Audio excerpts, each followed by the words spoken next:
world's faith traditions teach that we should care about other people and not just about ourselves. We call that loving our neighbor. Now, I know when you think about the Texas legislature, hearts and flowers are not the first thing that springs to mind. But take it from me, the legislative process is all about love.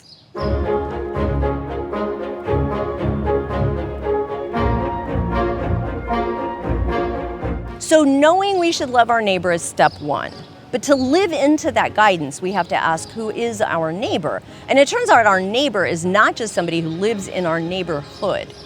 From folks in our local community, to Americans across the country, to our siblings across the globe, we live in what Dr. Martin Luther King Jr. referred to as an inescapable network of mutuality.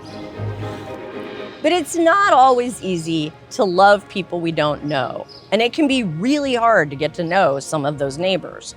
For starters, most of us have really limited opportunities to meet people who live in other parts of the world.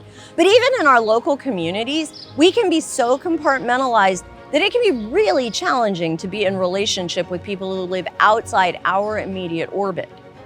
Well, this is where public policy comes in.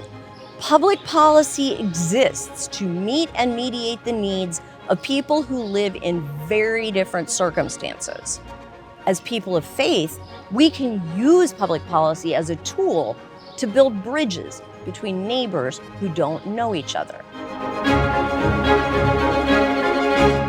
Loving our neighbor isn't just about personal acts of kindness. It's about including our neighbors in all the systems and structures of democracy. American democracy has always been limited by the prejudices of the day. When the U.S. Constitution was established, it limited voting to white male property owners. Since that time, we've become much more inclusive. For sure, we have a long way to go, but we are doing better. And the more inclusive we become, the easier it is to appreciate the needs and challenges our neighbors face, even when we don't know those neighbors personally. Increasing inclusiveness has been a political struggle, but it's been a spiritual and moral struggle as well. American faith communities have been at the forefront of every movement for justice and equality in this country. And that's because our teachings, our spiritual traditions, help us, they equip us to understand and articulate the connection between love and legislation. For example, in the Christian parable of the Good Samaritan, Jesus tells a story about a man who helps a stranger who's been a victim of assault and robbery. And individual acts of charity like that are certainly important, but Dr. Martin Luther King explained we need to go further. He said, one day we must come to see that the whole Jericho road must be transformed so that men and women will not constantly be beaten and robbed as they make their way on life's highway. True compassion, he said, is more than flinging a coin to a beggar. It is not haphazard or superficial.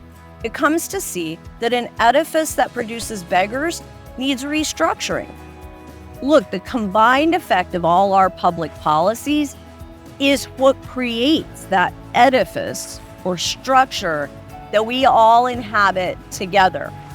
The impact our public policies have on all our neighbors is a concrete manifestation of how much we care about each other. So for people who are called to love their neighbor, public policy advocacy is a way we show love.